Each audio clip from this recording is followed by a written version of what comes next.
तीन बहनों की लालची भाभी। करिश्मा, रेशमा और मनीषा तीन बहनें हैं। उनका एक भाई भी है, मयंक। मयंक अपनी बहनों को बहुत प्यार करता है, लेकिन मयंक की पत्नी सविता इस मामले में मयंक से बिल्कुल ही अलग है। वो अपनी ननदों का जितना बुरा कर सकती है उतना बुरा करती ही रहती है और अपनी ननदों पर हुक्म भी चलाती है। करिश्मा, करिश्मा, तुमने अभी तक नाश्ता नहीं बनाया? तुम्हारे भैया को ऑफिस जाने में देर हो रही है। हाँ भाभी, बस अभी बनाती हूँ। करिश्मा, तुम ये ढीलापन छोड़ दो। कल को पराए घर जाना है। वहां अगर तुम इस तरह से काम करोगी तो लोग क्या कहेंगे कि माँ ने और भाभी ने कुछ सिखाया नहीं। और तुम्हारी दोनों बहनें कहाँ है? अब रेशमा मार्केट गई है और मनीषा सो रही है। क्या?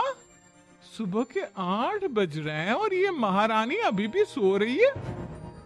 ये कहते हुए सविता अपनी सास दुर्गा देवी के पास जाती है। माँ जी, देख रही हो अपनी बेटियों के तौर तरीके? क्या हुआ बहू? सुबह सुबह क्या कर दिया मेरी बेटियों ने? अरे, एक तो अभी अभी उठकर किचन में गई है, दूसरी सुबह सुबह बाहर चली गई और तीसरी अभी तक सो रही है। क्या करूं मैं इन तीनों का? मैं तो परेशान हो गई हूँ। जा जाकर उठा उसे और रेशमा से मैं बात करती हूँ। सविता सीधा मनीषा के कमरे में जाती है और उससे कहती है, महारानी जल्दी उठो, सूरज सर पर आ गया है। भाभी, थोड़ी देर और सोने दो ना, मैं रात को लेट सोई थी। वो क्या है ना, यूनिट टेस्ट चल रहे हैं। शराफत से उठती है या नहीं, या फिर पानी की भरी बाल्टी डालूं तेरे ऊपर? नहीं नहीं भाभी, मुझे बिस्तर में नहीं नहाना, उठती हूँ मैं। मनीषा जल्दी से उठकर बाथरूम में चली जाती है। सभी आराम से बैठकर नाश्ता कर रहे होते कि तभी रेशमा बाजार से हाथ में सामान लिए आ जाती है। रेशमा को देखते ही सविता उस पर बरस पड़ती है। लो, आ गई महारानी। ऐसा भी क्या सामान लाना था जो सुबह आंख मलते ही बाजार की तरफ रवाना हो गई? भाभी, कल आप ही तो चीख रही थी कि घर का सारा सामान मुझे ही लाना पड़ता है, घर में किसी को भी किसी काम से कोई लेना देना नहीं है। अब मैं बाजार जाकर सामान ले आई तो आपको इस बात से भी तकलीफ हो रही है? देख रही हो माँ जी, अपनी बेटी की जुबान कैंची से भी तेज चलती है। और मयंक, आप तो कुछ कहेंगे नहीं अपनी लाडली बहन को? रेशमा, अपनी भाभी से ऐसे बात नहीं करते। चलो माफी मांगो। भैया, मैं क्यों माफी मांगू? आप भाभी से बोलिए ना कि हम पर कम हुक्म चलाया करे। हम इस घर की बेटियां हैं और आपकी पत्नी की ननद है, नौकरानी नहीं। लो, कर लो बात। इनकी भलाई के लिए कुछ भी बोलो तो इन्हें बुरा लग जाता है। इस घर में यही इज्जत है मेरी। देख लो माँ जी, आपकी बेटी किस लहजे में मुझसे बात कर रही है। सविता वहां से चली जाती है। मयंक को बहुत गुस्सा आता है, वो भी वहां से चला जाता है। फिर करिश्मा रेशमा को समझाती है, रेशमा, तुम्हें भाभी से माफी मांग लेनी चाहिए थी ना। लेकिन दीदी, मैंने कुछ किया ही नहीं, तो मैं माफी क्यों मांगू?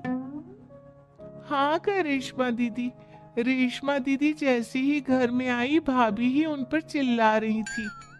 हाँ, मैं मानती हूँ कि गलती भाभी की थी। मैं तो इसलिए बोल रही हूँ कि भाभी ने माँ को तो पूरी तरह अपने वश में कर लिया है। वो हमारी बात सुनती ही नहीं। मयंक भैया हमारे लिए हमेशा खड़े रहते हैं, इसलिए उनकी बात का मान तो तुम्हें रखना चाहिए था ना।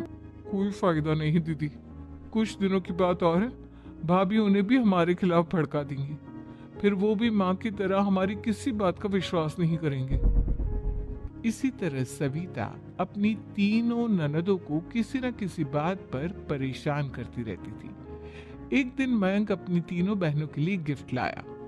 करिश्मा, ये तुम्हारे लिए हार का सेट। रेशमा, तुम्हारे लिए सुंदर सी ड्रेस। और मनीषा, तुम्हें किताबें पसंद है ना, तुम्हारे लिए किताबें लाया हूँ। थैंक यू भैया। थैंक यू भैया। थैंक यू भैया। करिश्मा, तुम्हारा नेकलेस कितना सुंदर है। ये भैया कहाँ से ले आए होंगे? मैंने भैया को 3 दिन पहले फोन पर ये डिजाइन दिखाया था और आज भैया ये ले आए। सविता तो अपनी ननदों के गिफ्ट्स देखकर जल गई और करिश्मा का नेकलेस तो उसे भी बहुत पसंद आया था। अपनी बहनों के लिए कितना अच्छा नेकलेस लेकर आए हैं, मुझे कभी कोई गिफ्ट नहीं दिया।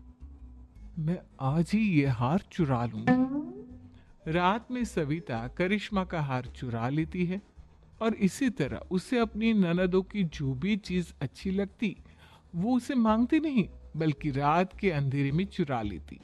इसी तरह दिन बीतते गए और सविता ने मयंक के दिल में भी उसकी बहनों के लिए नफरत पैदा कर दी। एक दिन मयंक ने करिश्मा और रेशमा के लिए रिश्ता देखा और ये बात उसने घर में सबको बताई। माँ, करिश्मा और रेशमा के लिए बहुत अच्छा रिश्ता आया है। वो लोग कल इन्हें देखने आ रहे हैं। आप और सविता मिलकर सारी तैयारी कर लेना। ये सुनकर करिश्मा और रेशमा खुश हो जाती हैं, लेकिन सविता सोचती है अगर इन दोनों बहनों की शादी हो गई तो घर और बाहर का काम कौन करेगा? मनीषा तो एक नंबर की कामचोर है, उससे तो किसी बात की उम्मीद लगाना ही बेकार है। मुझे इस शादी को रोकना होगा। अगले दिन सभी लड़के वालों के स्वागत की तैयारी करने में लगे होते हैं। तभी मयंक अपनी बहनों से आकर कहता है, तैयार हो गई तुम दोनों? देखो दोनों लड़के बहुत अच्छे हैं, मैं कोई कसर नहीं छोड़ना चाहता, इसलिए तुम उनके सामने अच्छे से बिहेव करना और अपनी भाभी से लड़ने मत लग जाना। करिश्मा, तुम वो नेकलेस पहन लो ना जो मैं तुम्हारे लिए लाया था। भैया, मैं बहुत देर से वो नेकलेस ढूंढ रही हूँ लेकिन मुझे मिल ही नहीं रहा। क्या तुमने नेकलेस खो दिया? तुम्हें पता भी है वो कितना महंगा था। तुम कोई काम ढंग से नहीं कर सकती। मयंक गुस्से में वहां से चला जाता है। थोड़ी देर बाद लड़के वाले भी आ जाते हैं। वो दोनों बहनों को पसंद कर लेते हैं और रिश्ता पक्का हो जाता है। लेकिन सविता के दिमाग में तो कुछ और ही खिचड़ी पक रही थी। वो पंडित जी के पास करिश्मा की कुंडली लेकर जाती है और उन्हें पैसे देकर करिश्मा की कुंडली बदलवा देती है। जब लड़के वालों के पास करिश्मा की कुंडली जाती है तो वो दुर्गा को फोन करते हैं। बहन जी, हमने करिश्मा की कुंडली अपने पंडित जी को दिखाई थी। आपकी बेटी की कुंडली नहीं बल्कि दोषों का पिटारा है। देखिए, मैं और मेरे पति इन सब बातों में बहुत विश्वास करते हैं, इसलिए हम आपकी बेटी से अपने बेटे की शादी नहीं करा सकते। इस तरह करिश्मा का रिश्ता टूट जाता है और सभी घर वालों को बहुत दुख होता है। अब कविता सोचती है, चलो करिश्मा का तो रिश्ता टूट गया, अब रेशमा का भी रिश्ता तोड़ना है। क्या करूं क्या करूं? अब सविता आवाज बदलकर किसी अननोन नंबर से रेशमा के होने वाले ससुराल में फोन करती है। हेलो, मैं कौन हूँ कौन नहीं ये आपके लिए जानना जरूरी नहीं, बस इतना सुन लो कि रेशमा का 2 साल से किसी के साथ अफेयर चल रहा है। बस रेशमा का रिश्ता तोड़वाने के लिए सविता का इतना कहना काफी था। अब रेशमा का भी रिश्ता टूट गया। मयंक और दुर्गा देवी ने रेशमा को खूब खरी खोटी सुनाई और उससे बार बार उस लड़के के बारे में पूछने लगी। आप अरे कोई लड़का होगा मेरी